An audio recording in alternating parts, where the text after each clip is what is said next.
O la gente que sigue al grupo Grite. Hoy estamos acá con los dientes afilados porque nuestro entrevistado es nada más ni nada menos, nada más ni nada menos que Enrique Alcatena, una verdadera leyenda de la historieta argentina. El honor es tan grande que vamos a tratar de mantenernos todo lo que sea nuestro espíritu fan limitado para no manchar la pantalla. Eh, un hombre de una imaginación, no lo voy a presentar, sería una ofensa presentar a Alcatena. Solamente voy a retomar las palabras en el prólogo a su exquisita obra La fortaleza móvil, cuando dice el prólogo: un hombre cuya imaginación es tan vasta que solamente los osados se van a atrever a continuarla. Eh, Palabras perfectas para definir a Enrique Alcatena. Bienvenido y muchísimas gracias por este tiempo. Muchas gracias a ustedes, muchachos. Un gusto charlar. No, el gusto es nuestro. Eh, Realmente no es. la primera pregunta, por supuesto, va a ser la más obvia, pero no podemos obviarla, que es, bueno, ¿cómo llegaste al arte de la ilustración? ¿Qué es lo que te movió para llegar al arte de la ilustración? ¿Cómo fueron esos comienzos? Mirá, realmente me cuesta buscar un momento así de origen preciso, porque que yo sepa, esto me gusta y me tira de toda la vida, ¿no? La historieta y el dibujo de la historieta. O sea que ya bastante temprano en mi vida, en la adolescencia, ya me había determinado a dedicarme al dibujo de historieta apenas pudiera. Así que apenas terminé el secundario, llevé una carpeta con muestras a Ediciones Récord, que en aquella época publicaba la revista Scorpio, y, y el editor Alfredo Scuti me dio, bueno, luz verde como para empezar a trabajar con ellos, ¿no? Te estoy hablando del año 75, así que ya son una bocha de años. ¿Y qué leías de historieta cuando comenzaste? ¿Qué es lo que te atraía? Mira, yo era el lector, primero lo que más recuerdo, el lector ávido de las revistas Novaro. Novaro era una gran editorial mexicana que exportaba sus publicaciones a toda América Latina y a España también, creo. Y Sí. Novaro no solamente tenía una gran producción propia, o sea, historieta hecha en México, como, qué sé yo, historietas más que nada de una índole más cultural, ¿no? Tipo viajes, grandes viajes, joyas de la mitología, leyendas de América, eh, en fin, unos cuantos títulos. Y aparte tenía las versiones traducidas de mucha historieta de Estados Unidos, fundamentalmente lo que era la western, que era la que publicaba Tarzán, por ejemplo, Sí. uno de mis personajes favoritos de aquellas épocas, y todos los títulos de DC. Batman, Superman, Flash, Linterna Verde, en fin. Si escuchan ruidos atrás, son los gatos que quieren entrar, es eso, no sé. Me tuve que cerrar acá para que no molesten. Eh, ¿Llega el batifondo a ustedes? No, ¿no? Sí, pero no te preocupes, ¿no? Está buenísimo los gatos tratando de entrar. Me están rascando la puerta a mano poder, pero va. Y bueno, leía eso, devoraba eso y más Patorucito, Patoruzú, en fin, era un lector ávido. ¿Y Ya de chico, había algún tipo de sí. historieta que no te interesara, que la leías y decía, esto no? Qué sé yo, no, me gustaba de todo porque también leía mucho western. Los pibes de mi generación leíamos mucho western. El western era un género muy presente en mi infancia, que después perdió a lo mejor tanta relevancia, Sí. ¿no? Con los años que pasaron. Pero las revistas de cowboys eran, todos los chicos las leíamos, qué sé yo, de Llanero Solitario, Roy Rogers, Gene Autry, qué sé yo, un montón, un montón. No, yo era un lector omnívoro. Pero si te tengo que confesar, lo que más me tiraba, evidentemente, eran los superhéroes, ¿no? Porque supongo que por la fantasía, por los uniformes, las máscaras, en fin, la cosa desopilante, ¿no? que uno encontraba las aventuras de superhéroes. Que en esa época estaban pensadas para los pibes. Era un género que estaba pensado y dirigido a los chicos. Claro. Aparte, si mal no recuerdo, Novaro publicaba medio desfasadas las cosas. O sea, te podía publicar un número, el otro número no seguía lo que pasaba antes. Entonces tenías como Pues, a veces no, completar las cosas. era bastante, no te digo que era bastante, sí puede ser, ¿eh? Puede ser que sea así un poco, pero digo que los kioscos, bueno, los kioscos explotaban de revistas. Ya solo Era un con placer. Novaro era un placer. Los kioscos de aquellos años estaban llenos de publicaciones. Y las revistas de Novaro ocupaban, porque no solamente publicaba eso, publicaba, qué sé yo, los personajes de la Warner, el pájaro loco, en fin, sin fin de títulos. Y así fue durante fines de los 50 y toda la década de los 60. A la fines de los 60 ya descubro la historieta nacional, empiezo a leer el D'Artagnan, y ahí es incorporar toda una nueva estética y una nueva forma de contar historias y de aproximarse al género, sobre todo de la aventura, que era el que más me tiraba. Claro. Recordemos a la gente que es Y muy es, joven que los kioscos de revistas no son como los que son ahora, No, que son una tristeza, sino que a veces uno viajaba hasta, por ejemplo, yo soy de Villa Ballester, viajabas hasta el centro, que era como un mundo aparte, para mirar esos kioscos que venían repletos, repletos de revistas, en donde vos te detenías a ver qué es lo que me llevo hoy, y era una aventura ir así a es. un kiosco de revistas. Es muy triste lo que y pasa. ahí, Sí, ahí dale. es yo a ese lugar voy, al tema de la aventura, porque digo, el arte con el que se manifiesta a través del tiempo juega más con esta cosa. Yo reconozco y me acuerdo y conozco y he leído y tengo números escritos, dibujados eh, en la fase superheroica, pero hay una impronta muy fuerte en su arte atravesado por el tema de la aventura y particularmente esa aventura que no, no hace tanto hincapié en la aventura occidental, sino más en la aventura oriental, con esos bestiarios, con esos monstruos, con esas imágenes tan particulares de esas improntas fantásticas en donde se Sí, sí. maneja toda esa sapienza de la sabiduría oriental. Mi pregunta va por ahí, ¿cómo llegó a eso? ¿Cómo es que hay una fuerza tan predominante en el dibujo de esas culturas?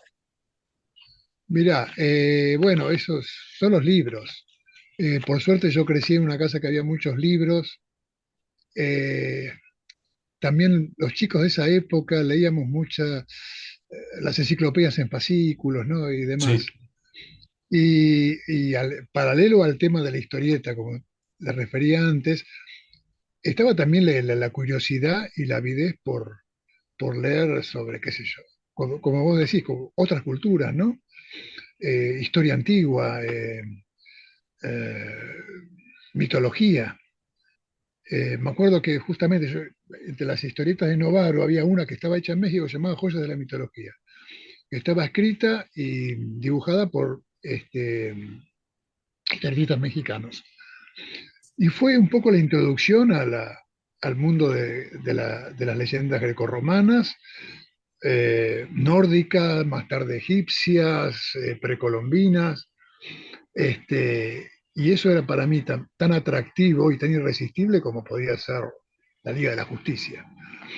En fin, le veía ciertos paralelos, ¿no? Un poco los superhéroes como una mitología moderna y que tenía muchos puntos de contacto con esas leyendas del acervo cultural universal, ¿no?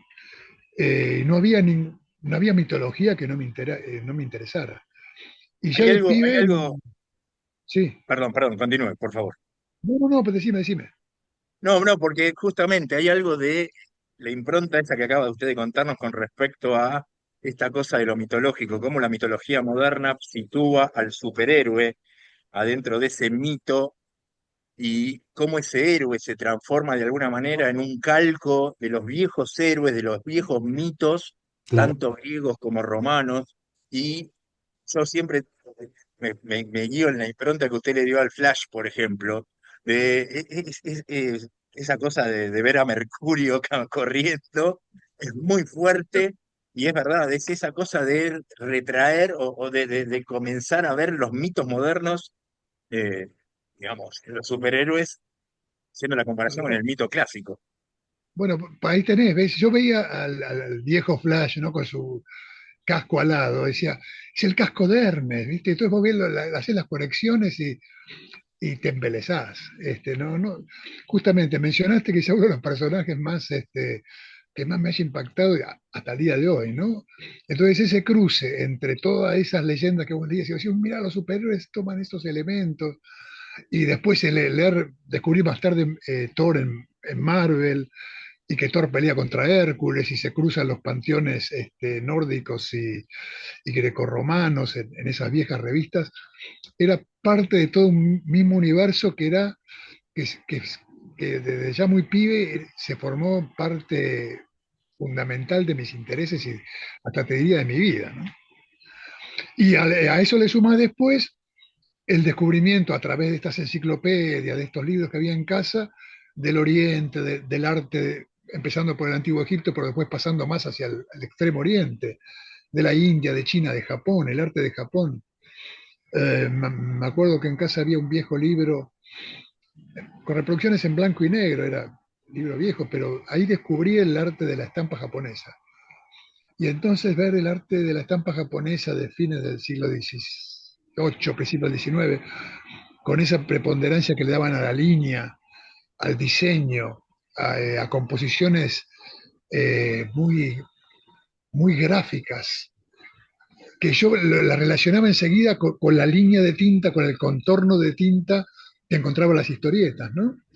Una cosa más gráfica que pictórica, y al mismo tiempo que reflejaban un mundo totalmente diferente de actores de kabuki, de leyendas del Japón feudal, de geishas y de paisajes con el volcán del Fukuyama y demás. De repente asomarse a un universo cultural muy diferente, pero desde lo simbólico y lo gráfico, potentísimo, ¿no? Am, he leído varias entrevistas y seguido tu carrera. No sé dónde nace tu interés por la arquitectura. Veo en tus obras como un interés muy predominante por la arquitectura. Le das rasgos humanoides, le das rasgos animales, e incluso cuando no lo haces, porque no siempre lo haces, la arquitectura es algo muy importante dentro de tus ilustraciones. Hay mucho de Sí, Art Nouveau, por ejemplo. sí, tal cual. Sí, sí. Eh, Bueno, ¿Dónde nace ese interés por la arquitectura? mira, también es. Lo que pasa es que es obvio por lo que ustedes habrán observado que a mí sobre todo me interesa el tema fantástico. Y a la hora de construir universos fantásticos que sean, no te diría creíbles, pero verosímiles, la atmósfera es fundamental. Y dentro, para crear esa atmósfera de otro mundo, de otra realidad, la arquitectura es fundamental, es el espacio donde se van a mover tus personajes. Entonces, para todo lo que tenga que ver con construir atmósferas que sean fuertes, que hasta sean como tan importantes como los personajes, es para mí fundamental y aparte lo disfruto mucho. O sea, es lo que se llama vulgarmente los fondos, ¿no? Los fondos del cuadro. Claro. Tener las figuras en primer plano y después los fondos. Para mí el fondo nunca fue menos relleno, sino que es tan importante como los personajes. El espacio en el que los personajes se muevan, ya sea artificial o natural, es tan fundamental y tiene que tener la misma fuerza y el mismo vigor expresivo, si querés, que las acciones del protagonista, el antagonista y demás. La categoría que le diste a los fondos es increíble. Porque uno ve los personajes deambular por esas ciudades fantásticas, con esos edificios milenarios llenos de detalles que salen de lo usual, y uno espera como una explicación de esos edificios. Y bueno, ¿qué va a pasar en esos edificios? Y muchas veces nada, simplemente es el héroe que pasa, mostrás esos edificios y ahí están maravillosos, absolutamente maravillosos, porque la acción ni siquiera va a transcurrir ahí. Simplemente deslizás que en ese Sí. mundo fantástico hay esas arquitecturas fantásticas. Es Y maravilloso. totalmente, bueno, te agradezco mucho, pero sí, es totalmente deliberado. Porque para mí, aunque no lo pida justamente, no lo requiera el detalle de la acción o de la anécdota que estás contando, para mí es fundamental y sirve muchísimo a la hora de eh, tratar de introducir al lector a ese universo extraño, ¿no? Y misterioso. Muchos Y el críticos, tema, muchos... Ah, no, dame un segundo, Jorge. no, no, Un dale, dale, segundo, sí, sí, perdón. sí. Muchos críticos, mucha lectura sobre tu obra, siempre te une al surrealismo. Mm. ¿Estás de acuerdo? ¿No estás de acuerdo con esa idea? ¿Sentís que hay una influencia o que te interesa el surrealismo? Sí, sí, sí. Sí, sí, ya desde la adolescencia yo era un eh, fanático feroz de los pintores surrealistas, leía sobre el surrealismo, me acuerdo. Eh, Era una época, bueno, en esa época leíamos mucho, leíamos muchísimo. Y yo gastaba mucha guita en libros. Y Como haber tienes. descubierto surrealistas muy temprano, para mí fue fundamental. Desde, bueno, Dalí quizás es el más fácil, el que más fácil te hace entrar a ese mundo, ¿no? Que ya te deslumbra de chico. Pero Ernst, no era estrictamente surrealista, pero los influyó mucho Giorgio de Chirico. De Chirico, para descubrir la pintura de Chirico fue para mí una revelación, ¿no? Esos espacios que crea justamente de Quirico en sus cuadros, eso, con ese misterio, esa sugestión, con esos maniquíes extraños contra esos fondos pseudo renacentistas, este, fue para mí una marca tan profunda como el Flash de Carmen Infantino, ¿viste? O Los Cuatro Fantásticos de Jack Kirby o el Nippur de Lagache de Lucho Olivera. Todas son cosas que me marcaron y que evidentemente tarde o temprano traté de canalizar a través de la historieta, ¿no? Porque es verdad, me interesaba todos los elementos, pero nunca me interesó pintar, por ejemplo.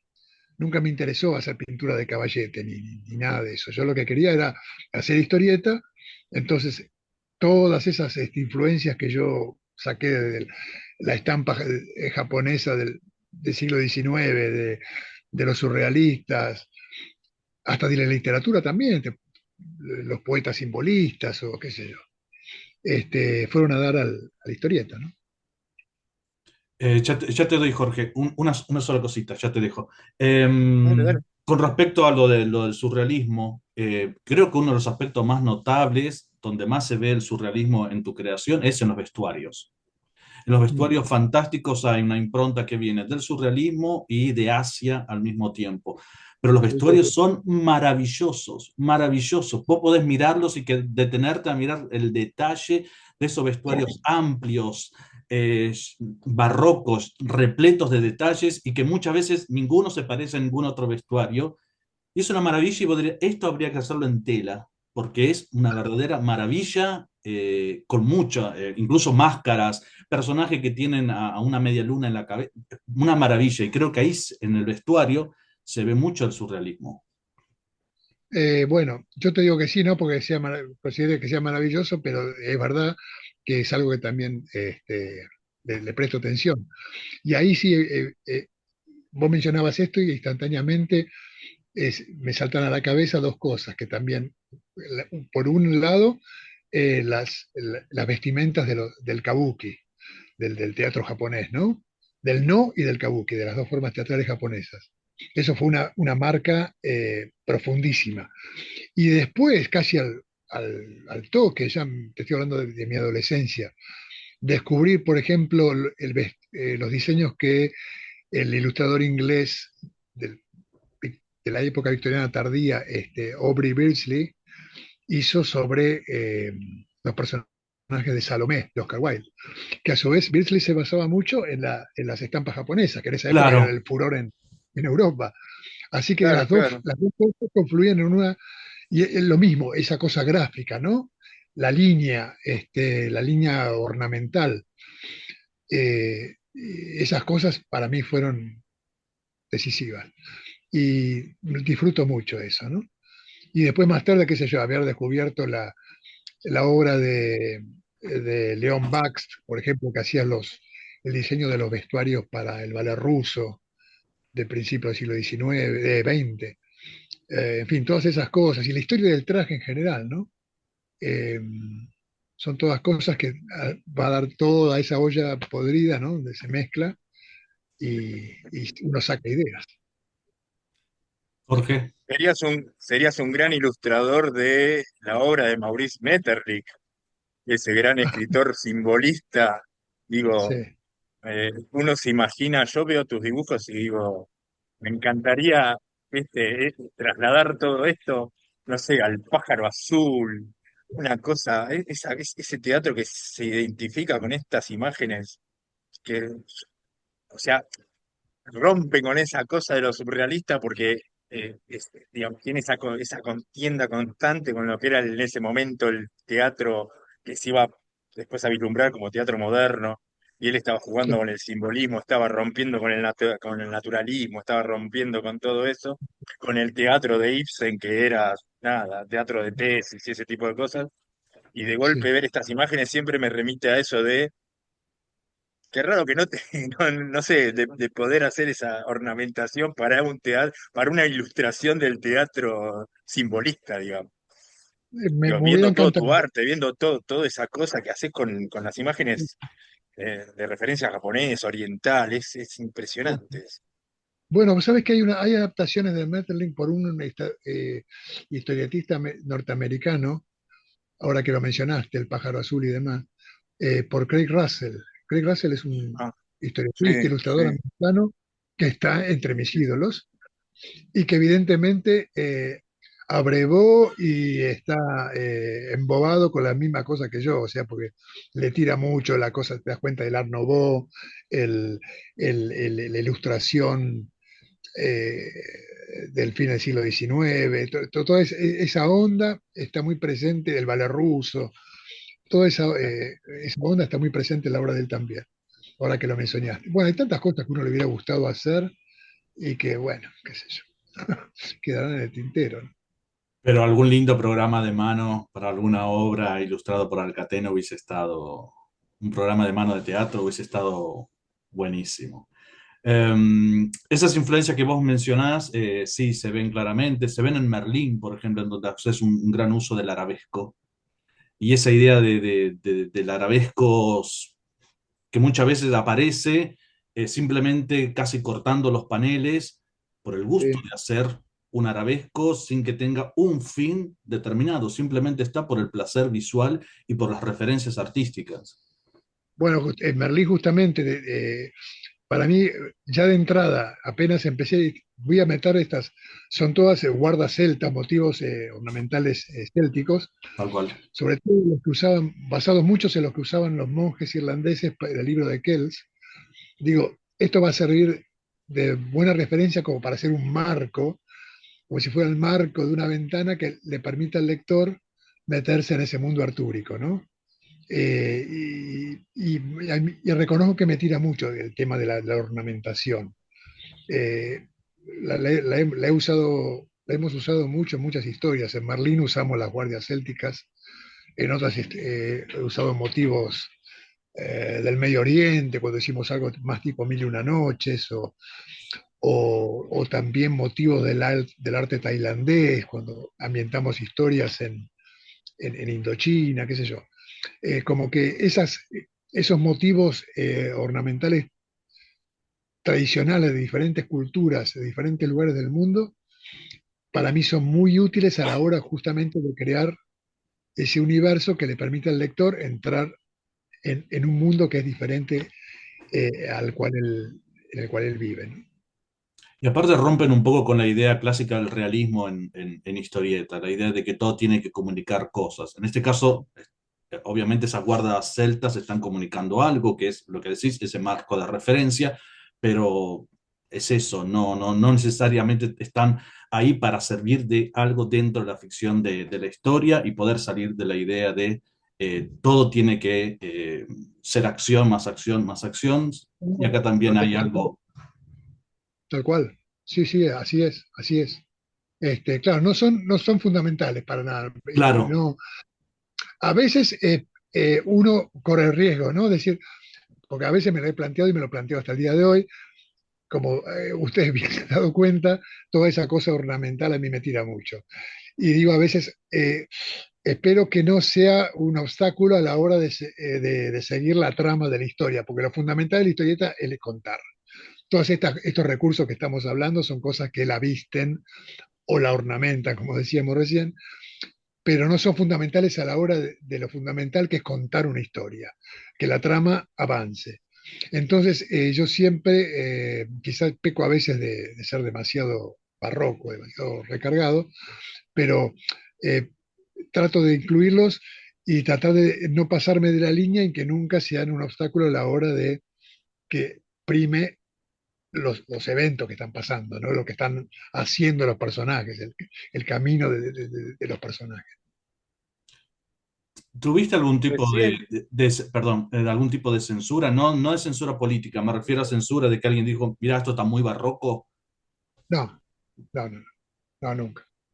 Nunca, no. No, no, no, la verdad que he tenido suerte. Eh, Pensá que, bueno, el hecho de haber empezado a trabajar joven, en un momento en que había muchas publicaciones, en que había mucha demanda de trabajo, en que el trabajo era, digamos, no tenía baches. Entonces vos te vas haciendo una mano, vos vas entendiendo lo que busca el lector, vos vas entendiendo lo que espera el editor, vos vas entendiendo también cuál es el no sé cómo decirlo, la intención del editor, ¿no? De tal publicación. No era lo mismo, para dar ejemplo de Argentina, no era lo mismo La Fierro que el D'Artagnan.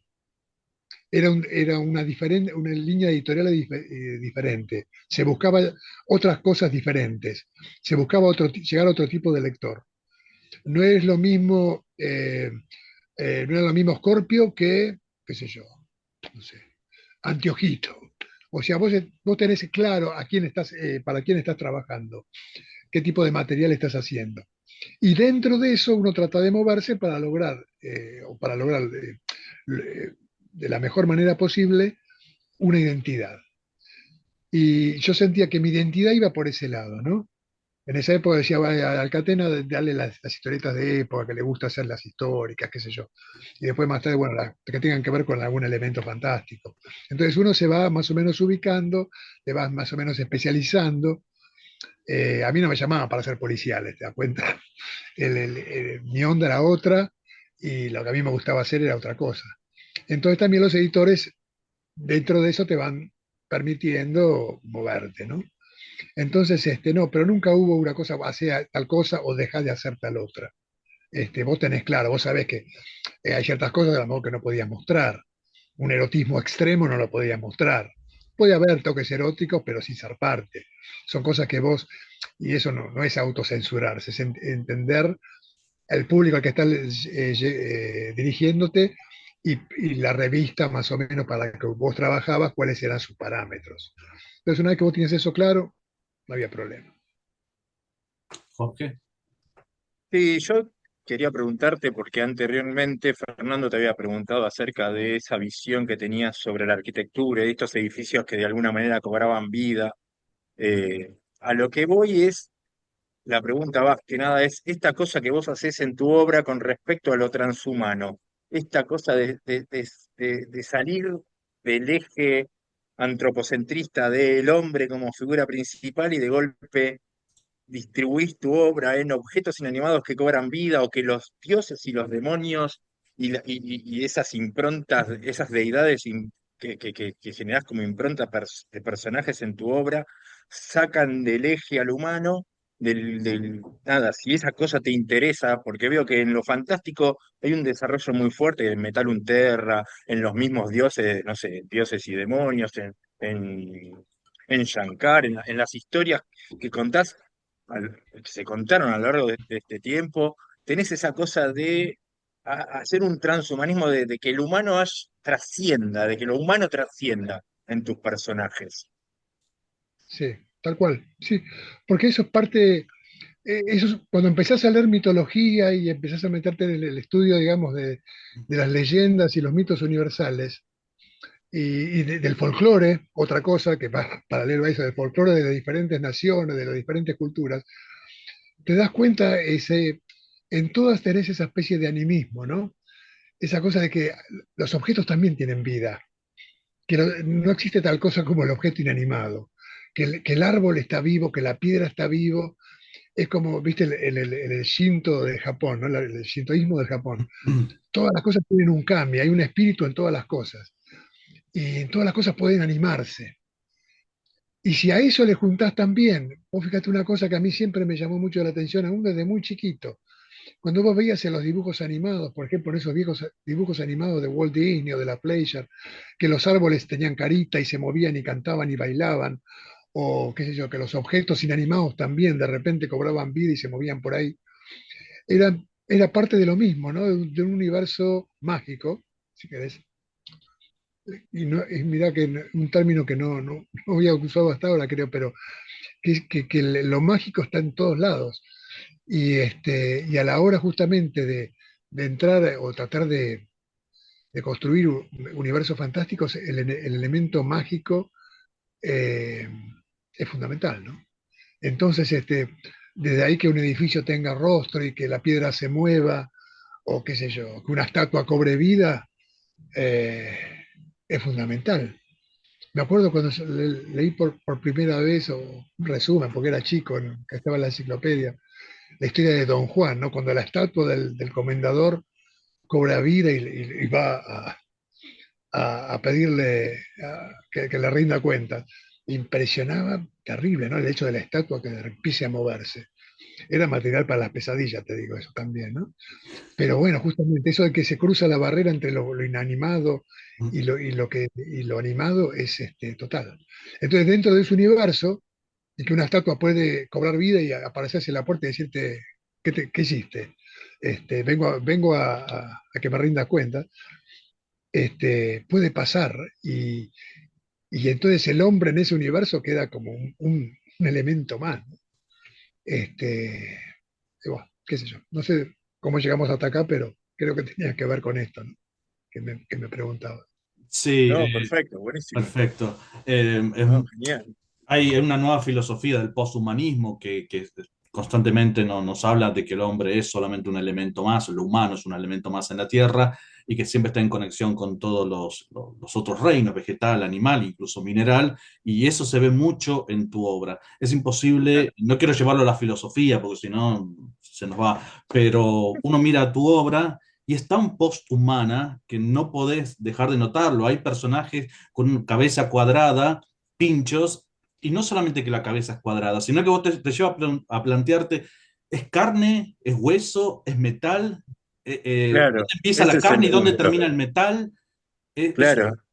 pues siempre lo estamos mirando de la misma perspectiva, queremos distinguir carne, metal. No, en tu obra Y lo no, no, es eso, es una fusión. habla, hablabas del verosímil y realmente termina siendo verosímil. Eso es lo importante, a eso quería llegar con esta cosa de lo transhumano. O sea, nosotros cuando vemos tu obra es eso, como dice Fernando, es carne, es metal, no, es el personaje, es lo que estamos viendo. Entonces ahí es donde esta cosa de lo transhumano cobra relevancia, mucha relevancia.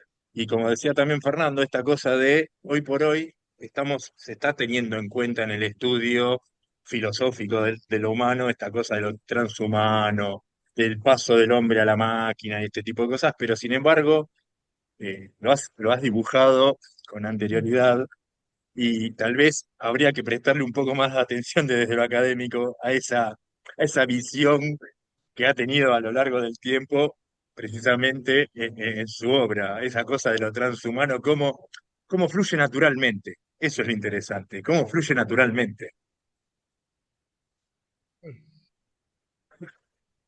Bueno, pues te pones a pensar, eso ya está también qué sé yo. hablando de folclore y de las diversas culturas, en mismo América, el ámbito de América, vos tenés los espíritus de los animales, o los animales representando fuerzas misteriosas y diferentes concepciones espirituales que eran tan reales como la espiritualidad del hombre, ¿no? Entonces, para mí forma parte todo del mismo, de esa misma forma de entender la, la vida un poco, ¿no?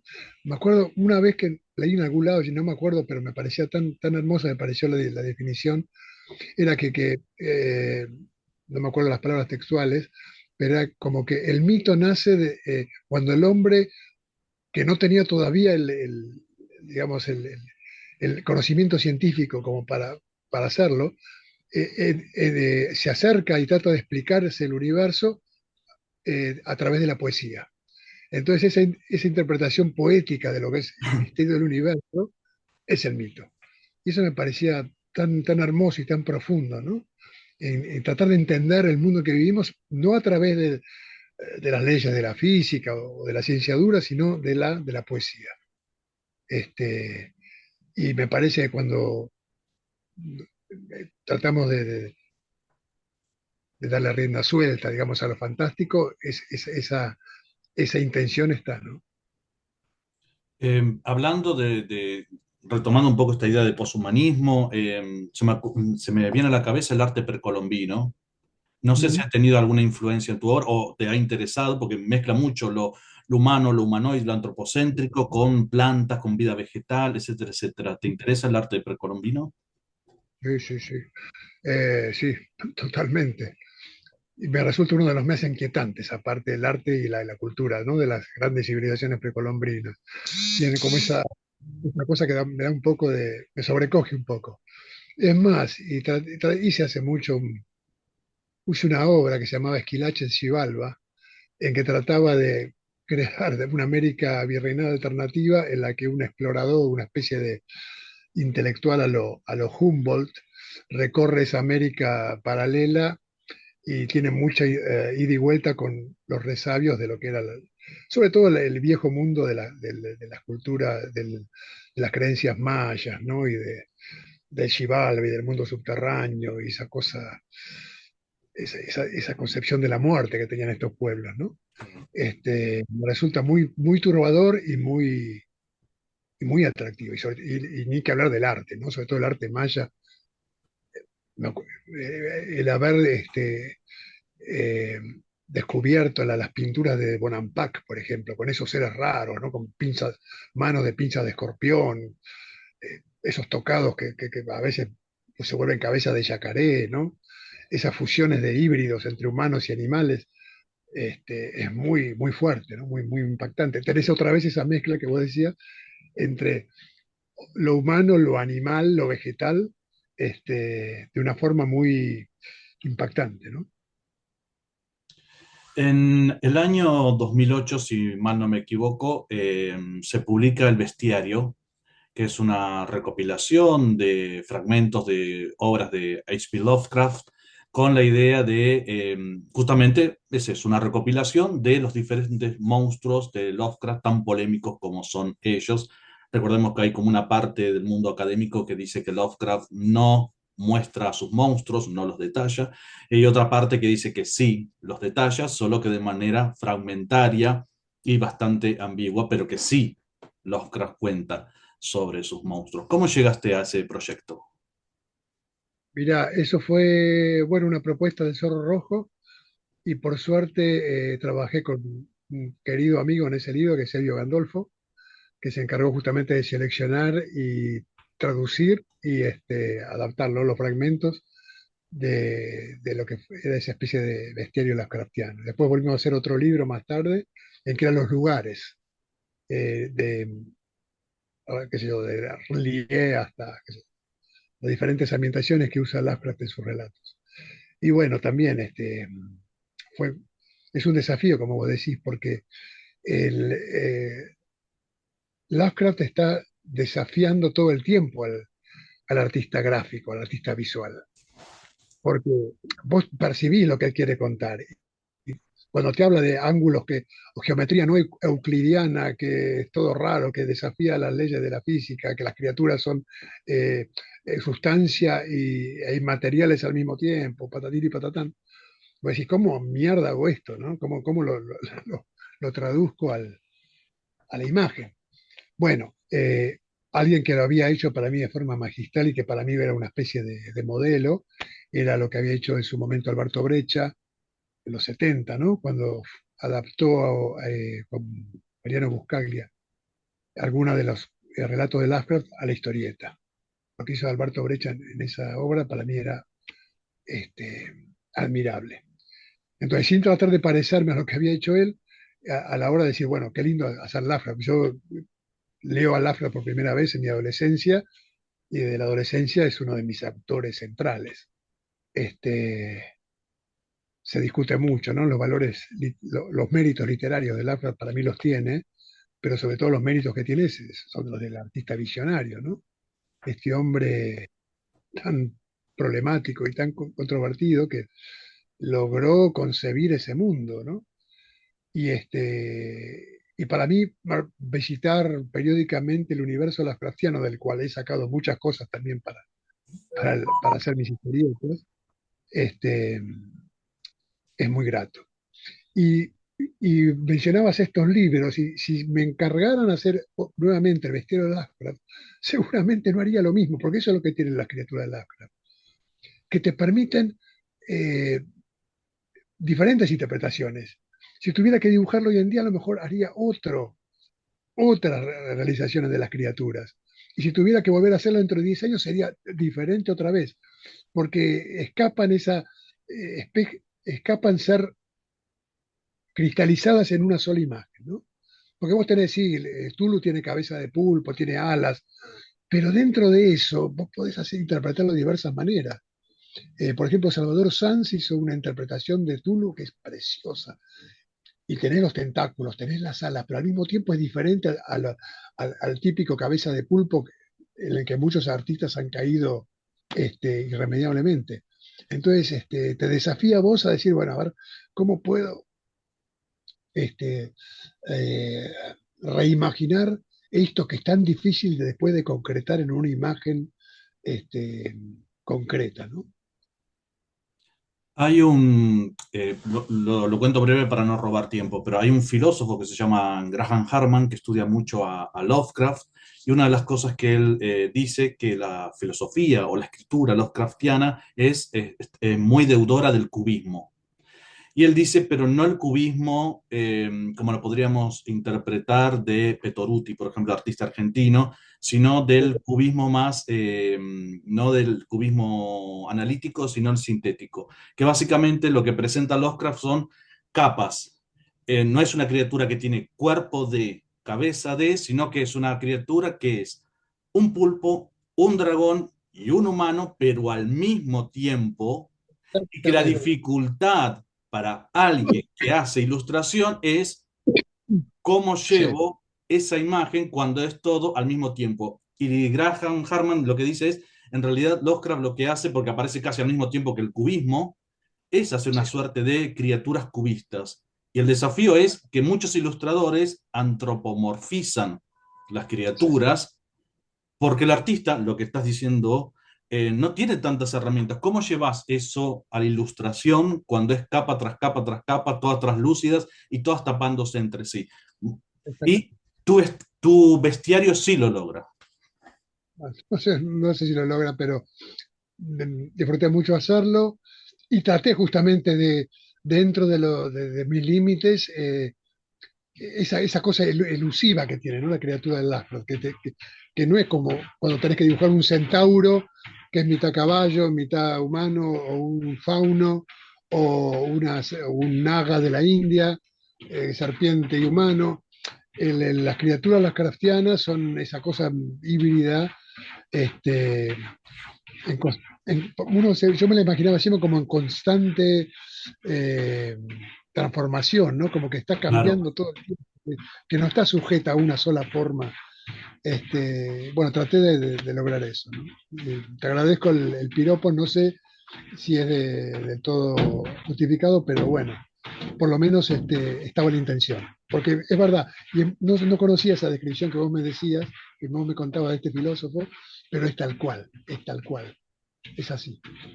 Y la Nos- comparación con el cubismo, eso de ver una figura de diferentes ángulos al mismo tiempo, en que el punto de vista no está fijo, es tal cual. Lo mismo cuando describe esos espacios extraños, ¿no? En la geometría de las ciudades de Lovecraft, o cuando te habla de Yugot, o de las razas de la meseta de Len, todos esos lugares con las geometrías extrañas. Sí, sí, sí. sí, es parte del cubismo esa idea de las vanguardias, en realidad, romper con Sí, un punto de vista único. Y exacto. Lovecraft, que empieza a escribir justamente también en el mismo contexto que las vanguardias históricas y en el contexto también de la Primera Guerra Mundial, con tantos cuerpos destrozados, con un mundo que los grandes imperios se despedazan en pedacitos. eh, Tal cual. en ese momento salen tantas vanguardias que tratan de romper el punto de vista único y también sale Weird Tales con un nuevo tipo de terror y Lovecraft tratando también de romper el punto de vista único. Eh, y eso, me parece muy interesante cómo lo trabajas en el bestiario. Tengo que decir una cosa, yo trabajo como profesor en escuelas de arte, no enseñando arte, sino filosofía, y ahí no solamente yo, varios docentes utilizan tu bestiario como una forma de enseñar cubismo, Ah, como una mira. forma de decirle a los alumnos, ven, hay un tipo de Tulhu que está muy bien, pero está antropomorfizado, y después hay otro tipo de bestiario que lo que busca es romper el punto de vista único. Ven como acá es otra historia y bueno, utilizamos mucho tus ilustraciones. Deberíamos pagarte, de hecho, Mirá, regalías, bueno, mirá, porque, hiciste mi día con esta anécdota, porque, bueno, muchas gracias. porque es así.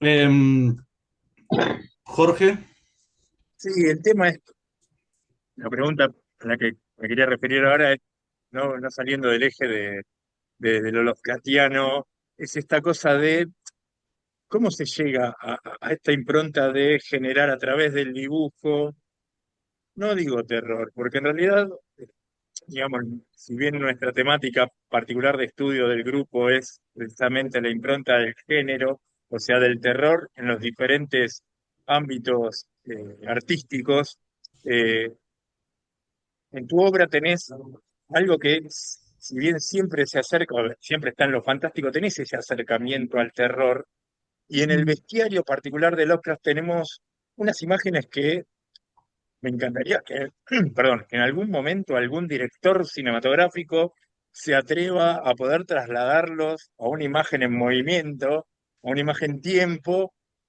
para, digamos, generar ese miedo, ese terror que se ve, que lográs, que se logra en ese dibujo, eh, al lector, al posible lector, al posible, al posible, la posible persona que habita ese dibujo. El tema es cómo se logra, cómo lo lográs, cómo y también te lo traslado al arte en general, a tu arte en general, esa cosa de no jugar directamente con el terror, pero sí generarlo a través de tus imágenes. Y es muy interesante eso, porque es muy difícil lograr eso, sin caer en esta cosa de lo burdo dibujo, de creer que porque abrimos un poco más la boca o hacemos unos ojos más grandes. No, no, no. Hay algo que que genera miedo. Esa es la palabra para nombrarlo de alguna manera. Y bueno, fundamentalmente yo creo que, mira, dos cosas. Por un lado, vos estabas hablando de todas estas cosas y yo pensaba, el, cuando has estado la, la mayor parte de tu vida, ¿no? Dedicado a esto, habitando un poco ese mundo, porque digamos, eh, gran parte de mi día está dedicado a sentarme a dibujar y justamente las historias que hago tienen que ver con todo esto que estamos hablando, de estos universos extraños, muchas veces inquietantes, muchas veces atemorizantes, es porque parte de tu cabeza está en ese lugar permanentemente. cabeza que vos alimentaste a lo largo de los años con lecturas, con obras de artistas, que te van formando de una manera, que te van determinando un camino, ¿no? Por eso, cuando yo te digo, cuando yo leo a Lovecraft por primera vez a los, qué sé yo, tendría 15, 16 años, para mí fue un sacudón. No había leído nunca nada así. Al mismo tiempo, cuando yo descubro, para darte un ejemplo que tiene que ver un poco con lo que vos decís, creo. Cuando yo descubro el Doctor Strange, personaje de la Marvel, de Steve Ditko, que era el que lo dibujaba y el que lo concibió aparentemente, digo, mira este tipo hace una historia de brujos, de horrores extradimensionales, de entidades mágicas, sobrenaturales. Pero el tipo en ningún momento cae en los lugares comunes que uno asociaba con el, entre comillas, horror. No tenés casas embrujadas, no tenés árboles con ramas que parecen garras, no tenés la luna con murciélagos, no. El tipo crea este elemento de sobrecogedor sobrenatural, con unas geometrías y con unos diseños de página que son muy lisérgicos, que son muy pop art, que son abstractos, y crean una cosa que a mí me resultaba, esto realmente es magia, es como Lovecraft, son geometrías que no tienen nada que ver, son puertas que se abren en el vacío a ningún lugar, o a todos los lugares. Y eso lo logra Steve Ditko con su gráfica en Doctor Strange, una historieta pensada para pibes en los años 60. Y un tipo que era aparentemente como Lovecraft también lo era, un tipo racional, de derechas, conservador, que en su vida habría probado el LSD, ni todas esas cosas que quedan comunes cuando Doctor Strange era popular. Entonces vos decís, de repente vos ves la obra de estos artistas y a vos te disparan algo, te abren la cabeza. Y vos tratás de emularlos, y vos tratás de seguir en su camino. Solo que te va mostrando un poco también los mojones que te dicen, mira, tenés que ir por acá, tenés que investigar por estos lados. Y al mismo tiempo, es como vos decís, en los mitos, en el folclore, en las leyendas, el horror está siempre presente, en todos los universos míticos de la humanidad. Lo tenés en los gigantes eh, horrorosos de la mitología nórdica, ¿no? Los que van a pelear con los dioses, los Jotun, los hijos de Loki. Tenés los señores de Xibalbá en la mitología maya, ¿no? Que jugaban a la pelota con la cabeza de los gemelos. Tenés Set que lo corta en pedacitos Osiris. Y el viaje desde la barca de Ra por toda la noche a través de lugares espantosos, con criaturas, con monstruos y demás. Entonces, toda esa cosa eh, ominosa y luminosa la tenés en todas estas cosas. Y ya eso, cuando yo leía de pibe los mitos y las leyendas, eso te impactaba, eso te marcaba, porque a qué pibe no le gustan los monstruos, ¿no? Y, y un lado de su corazoncito le gusta de las historias de monstruos y de qué sé yo, estas cosas raras. Y bueno, para mí eh, la fantasía tiene que tener ese lugar oscuro, no puede ser solamente luminosa, no puede ser solamente pececitos de colores, tiene que tener ese lado oscuro justamente para que el drama de luz y sombra le llegue al lector, el conflicto entre la luz y la sombra. Retomando un poco lo que decía Jorge, sí, ese estilo macabro que se desliza a través de todos los paneles, a través de las viñetas, aun cuando la obra no es necesariamente de terror.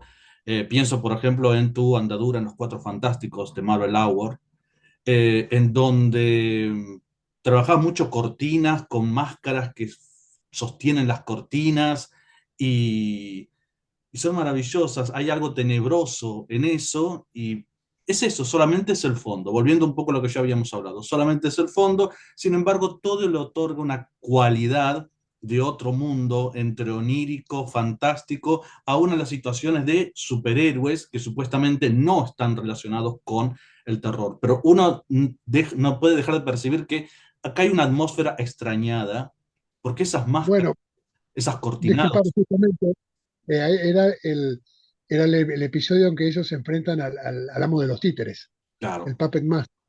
que ya un personaje, un viejo personaje de Lee y Kirby, ¿no? Y a que a mí siempre me había impactado, ¿no? Esa cara de máscara que tenía con esas, y las marionetas, ¿no? Y las marionetas con todo lo que tienen de sobrecogedor, los títeres y las marionetas, ¿no? Y los autómatas, todas estas criaturas que semejan humanos, pero no están vivos del todo, qué sé yo. Eh, ¿Qué chico no se ha impresionado un poco cuando ve los títeres moviéndose, ¿no? Otra vez, estas cosas que son inanimadas, de repente hablan, se mueven con gestos, con actitudes corporales que no son las del ser humano natural. Y te sobrecoge, te asusta un poquito. Y eso traté justamente a la hora de hacer el amo de los títeres con los Cuatro Fantásticos, de capturar un poco, ¿no? El miedo que te da los muñecos de ventríloco, las marionetas, cuando sos niño.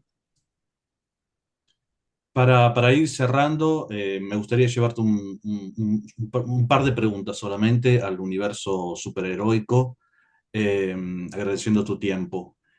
Primero, que quisiera ver cómo conociste a Chuck Dixon en DC Comics, cómo te llevaste con él, cómo nació esa relación. Y bueno, fue al principio, yo recién lo vi una sola vez en mi vida, en persona Chuck, una vez que viajé allá, el año 2000. Este, yo había trabajado, todavía en esa época había, ¿cómo se dice? ¿Cómo se llamaba esto? El fax. Te digo, no había mail todavía. Claro, fax. Eh, y yo había ya, lo conocía Chuck a través, así, vía fax, a través de los hermanos Villagrán, que solían viajar a Estados Unidos y tenían contacto con gente de allá. Y con Chuck, bueno, un tipo excelente, excelente persona. Tuve la suerte de trabajar muchos años y los conocimos personalmente cuando yo viajé allá. Yo estaba en Nueva York, él no vivía en Nueva York, vivía en Pensilvania, pero se fue especialmente para que nos encontráramos y, bueno, a fin, cara a cara a charlar. Este, Tengo un recuerdo muy grato de haber trabajado con Chuck Dixon.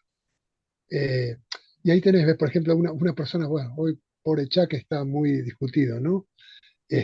Por muchas cosas, fundamentalmente por sus ideas políticas. Pero ves, ahí tenés el caso, ¿no? Ideológicamente Chuck y yo no tenemos nada que ver, pero aún así yo lo rescato como una persona cálida, un buen tipo, y con yo compartía el gusto y el amor por cierto cine, por los historietas, por los personajes de historieta, y qué sé yo, cuando decimos el Batman Pirata, los dos éramos fanáticos de las historias de pirata, los dos éramos fanáticos de Stevenson. De ahí surge un poco la idea de hacer esta versión alternativa de Batman. Y bueno, eh, tengo un muy grato recuerdo de Chuck y me parece un gran autor, un gran guionista de historietas, un gran guionista de historietas. Sí. Y bueno, por lo menos mi última pregunta. Muchas veces se ha hablado de tu imaginación, tu exceso de imaginación. De hecho, yo traje las palabras de Masiteri al comienzo cuando se dice que tu imaginación solamente la van a poder seguir los osados. Uno de los detalles en donde más se ve esa imaginación es cuando deslizás ideas, personajes en un panel, en una viñeta y los dejas ahí y nunca más se retoman, casi como si fuese una maldad absoluta, porque uno se queda con ganas de, pero no, dale, ahora contame sobre eso. Pienso en el hombre tótem cuando Creso compra al hombre tótem y dice, ¿dónde lo pongo? Tengo una habitación, pero en esta habitación tengo el jarrón tetradimensional y en la otra tengo a la trama celeste y en el otro tengo la candela oscura. Y contame ahora, no me podés mencionar eso y no me los contás. Y contame cómo llegaron ahí, contame algo de eso. Y en el universo Bueno, superheroico, haces una maldad muy parecida en el combo denotado, cuando aparece un montón de superhéroes y supervillanos, y no, los nombrás, los tirás, la banda del abanico y el cardenal, cuarto menguante, y aparece un panel, y no vuelven a aparecer, hasta sus trajes son excelentes, hasta sus trajes son excelentes. Y ahí están, no vuelven a aparecer. Y no, yo quiero que me cuente por lo menos una aventura de la banda del Claro, abanico. nos seguimos quedando con las ganas, es verdad. bueno, Bueno, quizá algún día haya alguna aventura de esos, ¿eh? Es que, bueno, todo eso, ¿ves? Pero a mí me encanta hacer eso. Y me encanta, que era una cosa que también hacíamos mucho con Eduardo. Y que yo, por eso, una de las cosas que yo admiraba tanto en Eduardo. Eduardo en un guión a lo mejor eh, te tiraba una idea que otro guionista lo hubiera guardado para hacer una miniserie de 12 episodios. Y en una historia que empezaba y terminaba, 14 páginas, tiraba una idea y armaba todo un mundo para esas 14 páginas. Yo creo, siempre que digo, nunca tengo que escatimar las ideas, porque las ideas no van a faltar nunca. Lo que nos falta a nosotros es tiempo, el tiempo para poder plasmarlas todas. Tener el tiempo como, y llegar a tener el tiempo como para poder sacar afuera todas las ideas que uno tiene, que no se acaban nunca. Cuando uno piensa que, uy, che, no se me está ocurriendo nada, de la nada de repente te viene otra vez. Uy, mira, qué vuelta de tuerca, no lo había pensado antes. Siempre me pasó lo mismo. Siempre, y no creo que me pase a mí, nos pasa lo mismo si estamos atentos. Y a mí me gusta, yo creo que también en mi caso, todo lo que a mí me ayude a, a llegar al lector con ese sentido de maravilla que yo encontraba en los superhéroes, porque en última instancia no estoy haciendo otra cosa que revivir el encanto que yo encontraba en esos superhéroes de pibe, porque mis historias de Doctor Pardo, que todo su universo, no es otra cosa que, de que lo que yo encontraba en los superhéroes cuando era chico. Esos superhéroes pensados para los pibes, esos superhéroes que eran más maravilla y juego que realismo o vigilantismo o algo más, no sé, adulto, si querés. Entonces, tirar todas esas ideas y que queden ahí picando, y algún día se tocarán de vuelta o no, para mí son cosas que yo creo que el lector las aprecia. Mira cómo te acordás. Te agradezco muchísimo que te hayas acordado de esos detalles porque me tocaste cosas que digo, uy, mira, alguien le prestó atención a la banda del abanico. Que Punto y que- aparte, punto y aparte, aparte tenía un traje buenísimo. Una aventura de 3 páginas con punto y aparte. No pueden, aparte no pueden, Luz Mala. El traje de Luz Mala es increíble. Si la gente no lo leyó, no son parodias, ¿eh? Son No, no, no, en superhéroes que pueden absoluto. funcionar Claro. perfectamente dentro del universo DC, Marvel. Los trajes son perfectos, los nombres encajan perfectos, y uno quiere continuar esas aventuras. En ese bueno, sentido, y para terminar, de mi parte, me recuerda tampoco un poquito a Neil Gaiman, cuando Neil Gaiman, por ejemplo, dentro de su literatura te cuenta cuentos dentro del cuento. Arranca el cuento, claro, ahí se pone a contar otro cuento, y eso es maravilloso porque retomas desde la historieta literatura. Y esta idea tal de cual, cuentos, imágenes dentro de otras historias es muy literario. tal cual. Sí, señor. Sí, sí, totalmente de acuerdo. Y está muy buena la referencia a Gaiman y bueno, y a su Sandman, ¿no? Esa idea del cuento dentro del cuento, que también está en las Mil y una Noches. Las Mil y una Noches es una ramificación ad eternum de historias dentro de historias, ¿no? Este, y eso, ¿quién no se maravilla ante eso, ¿no? ¿Quién no se maravilla ante eso? Jorge, ¿algo para cerrar? Sí, yo quería jugar un poco con el recuerdo de Eduardo Masitelli. Ustedes formaron un tándem creativo. Creo que no, creo que no va a haber nadie, y lo digo con todo el alma, creo que no va a haber otra dupla genial artística en la historieta nacional. Eh, es algo que los leímos, los que gozamos de su arte en conjunto, es nada, es sublime. Yo quería preguntarle qué se sentía, qué se sentía estar al lado de él haciendo los dibujos de esa escritura, qué es lo que, nada, Y bueno, por qué era- generaron esa impronta tan particular y dentro de la historieta. porque lo disfrutábamos, nunca fue, y eso desde que nos conocimos, ¿eh? Porque digamos, eh, con pesadilla, cuando decía, hace más de 30 años. Siempre para nosotros fue algo más que un trabajo, que la historieta que teníamos que entregar ese mes. Con Eduardo eran, desde que nos conocimos hasta el final, nunca fue trabajar por obligación, nunca fue trabajar por compromiso, sino disfrutar cada cosa que hacíamos y charlarla y tirarnos ideas y las que quedaron en el tintero para hacer, digo.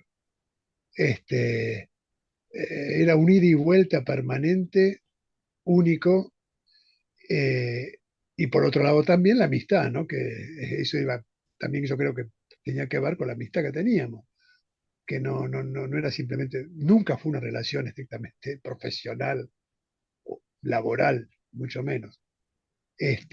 Así que bueno, para mí fue haber tenido el privilegio de trabajar con él fue algo único y, y de eso no hay vuelta. De eso no hay vuelta y bueno, ya está. Pero fui muy afortunado y lo extraño todos los días que pasan. Este, Me cuesta mucho seguir sin él, te digo, ¿eh? O digamos, bueno, porque el afán de contar historias está, pero que él no esté, no me recupero. Y no sé si alguna vez me voy a recuperar. Bueno, yo solamente voy a decir lo que dije al principio. El enorme honor que ha sido para nosotros esta hora 17 minutos de hablar con Enrique Alcatena, maestro entre maestros. Ay, Solamente palabras de muchísimo agradecimiento, de muchísimo cariño. Voy a seguir analizando su obra totalmente.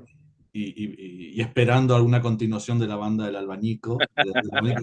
Una Ahora página, lo presento en esta camisa. una página, dos páginas. Vale. Pero de verdad, de parte de Jorge y mía, de verdad, muchísimas, pero muchísimas gracias por este tiempo. De verdad, muy agradecidos. Jorge. No, Muchísimas gracias a gracias.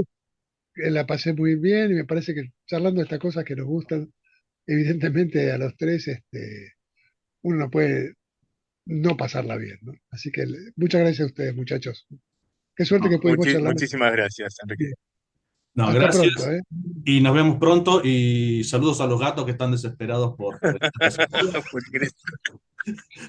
Muchísimas gracias. chao, chicos. Chao, chao. Chau, Chao. chau. Muchísimas gracias.